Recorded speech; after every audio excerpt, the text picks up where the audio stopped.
looking at the subject of objective reality and the generations.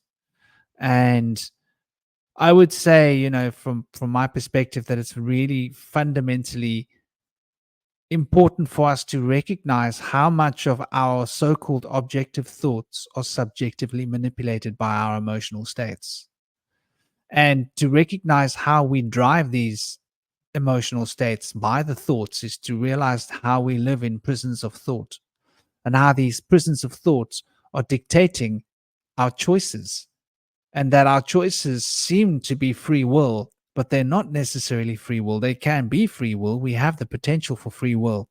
But in order to embrace the true potential of free will and that personal power, which is the essence that drives free will, we need to be prepared to make certain sacrifices, because the desire body gains influence over our emotional states. When we allow the passions that drive our desires through the desire body to wish for gratification and fulfillment, that is when we start to become entrained by these passions that are driving these desires. And that is what gridlocks our emotional states into a fixed box. And that fixed box of emotional state causes a particular pattern of thought to run through our brain over and over and over again. And that's what causes us to become these autopilot walk-ins.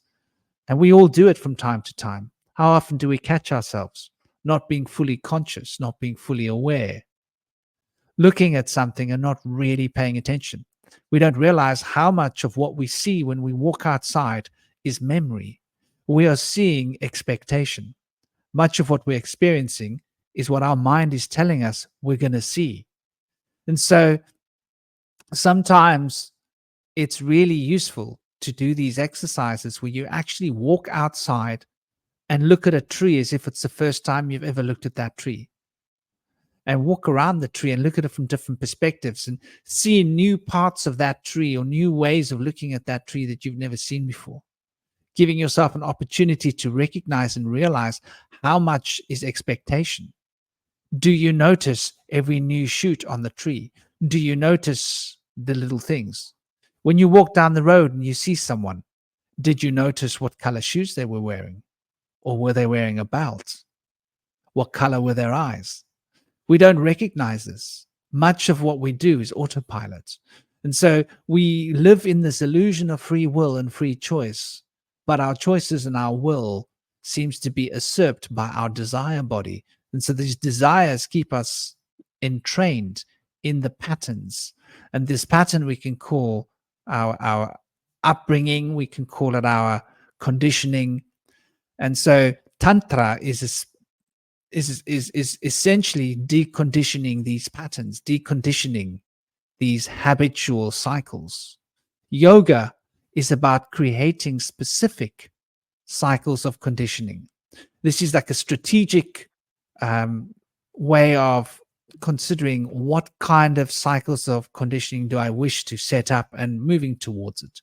The shamanic path is deconditioning, is Tantra, is to just drop it all and allow what is to come out. And it's a bit catastrophic. It's a bit of an emotional roller coaster. It's a bit of a wild ride. But in that wild ride, things become rebalanced, and the dynamic harmony shifts towards a state of natural perspective and natural expressions. I think it's so difficult for us to be natural in this material world of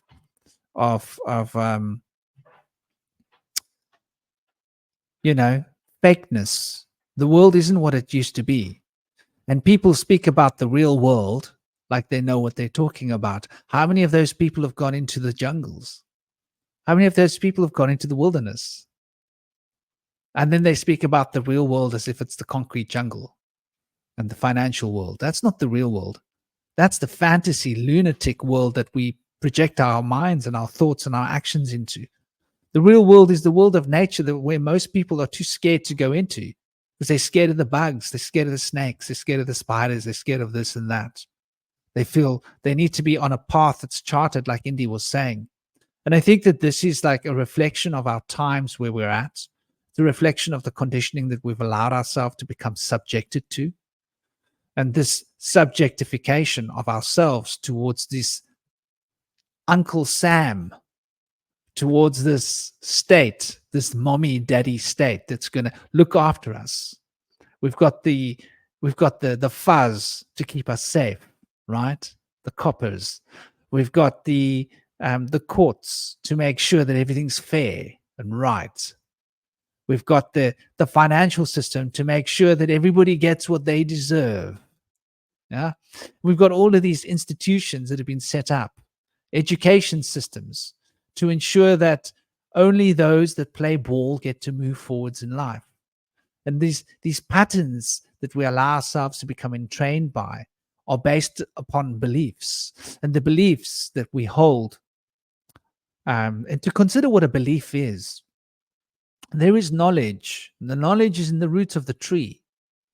And the knowledge in the root of the tree becomes ideas that become concepts. And the concepts then are the branches moving from the idea of the actual trunk of the tree. And then these concepts become beliefs, which are the leaves hanging on the branches. And so we consider these beliefs, these leaves, this belief, to be reflective of the knowledge of the root of the tree, when actually the belief is the leaves are not reflective of the root of the tree. They are merely organs that are generating sugars out of light in order to feed the real tree. That's all the leaves are, which is why they keep falling off. So we need to recognize that our beliefs need to fall off like leaves of the tree.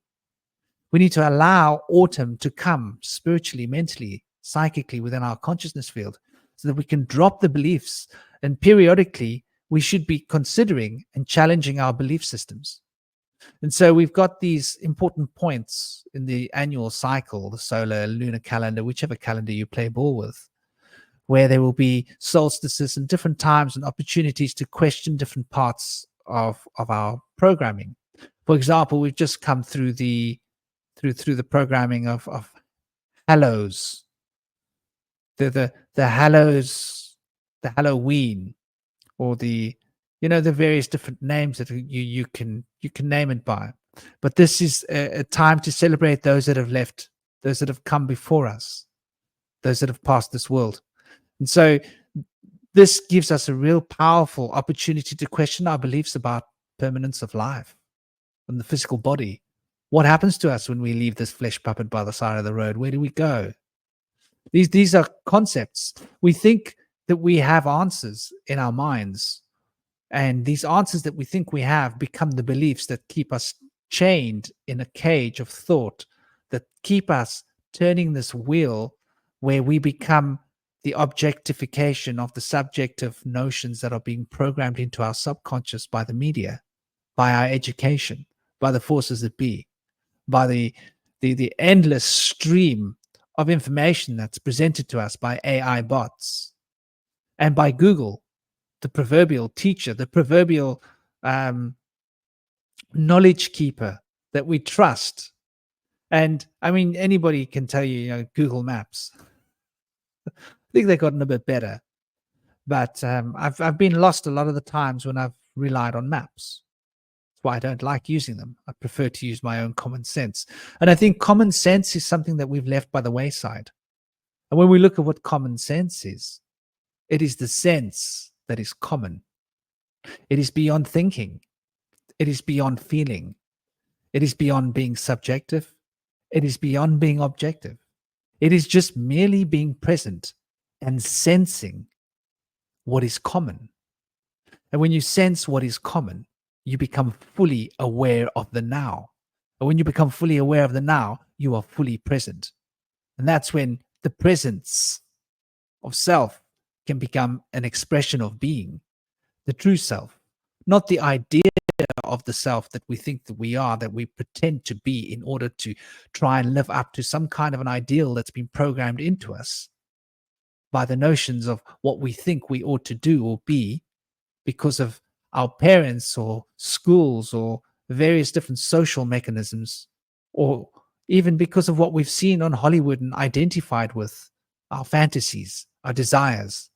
I'd like to be like this, so I'm going to try and be like that. I think to learn to just really let go of everything is to focus on the out breath, and to learn to embrace everything that comes to us in life is to be able to draw in life through the in breath, and to hold that life, to allow it expand till it burns in its own furnace of destruction. And once it is burnt in its own furnace of destruction, and we release it, to let it go, to free it like the bird of love, and to be able to exist at that point with nothing and emptiness, and to be able to enjoy all the seasons, the state of emptiness, the state of fullness, the breathing in, the abundance, the releasing, the letting go, is to get to a point where we can move beyond our desire body and allow our passions to become an expression of the deeper desire. And the deeper desire is that which is driving us fundamentally forwards. And when we look at what that is, it generally relates to bringing a sense of joy into the world. And children have this automatically. Unfortunately, though, the children are being schooled out of this joy, and they're being taught by animation, Disney Plus. Shout out who? My cherry, who was the shout out on Disney Plus? All of these so-called social construct gurus, teachers, those providing the entertainment. And entertain. Tain is a garden. To enter the garden, entertain. To entertain is to be led up the garden path. So we've got to take a look at what kind of entertainment we're allowing ourselves to indulge in. And as well, it's really challenging. I'm a father, got an 8-year-old. Do I not allow him to entertain himself with Disney Plus because all the other children do? It's really tricky to find that sort of balance. So what I've done is I've taught him about Star Wars. He's gotten into Star Wars. So at least he's getting some kind of knowledge and ancient sort of lectures of ancient Egypt, even if it's in the diluted, toxic module that it is. But I think it's fundamentally important for us to focus on our kids, to focus on the diets, and to focus on what we put into our bodies, because we really are what we eat. And what we eat is what we will become. And what we become will drive us to eat more of what we wish to eat. And so the desire needs to be tuned in. It's one of the reasons I use urine therapy. It reattunes the desires of the body to not eat stuff that makes the urine taste bad. Because there's nothing worse than drinking bad tasting urine. And once you get into the pattern of drinking it, then you actually realize that when you eat the wrong foods, it's not worth it. And so your body naturally starts to develop that taste doesn't work for me. And you naturally start developing an affinity for tastes that makes your urine taste better. And so you don't need to go to a nutritionist. You don't need to go to experts to get the programming into yourself to tell you what you need to eat. You don't need to be conditioned. You don't need to become a subject to the external knowledge. You don't need to become totally subjective when it comes to making choices. Choices should be objective. Subjective should be where we spend our time contemplating. And so the subjective experience of drinking the urine would be, how does it taste? And allow that to be the teacher. I think there's a lot to be learned in the annals of India's ancient history. And I'm going to leave you guys with that. I've gone on my little spree of proverbial verbal diarrhea. Sending you all big love, big blessings, peace, honor, and respect.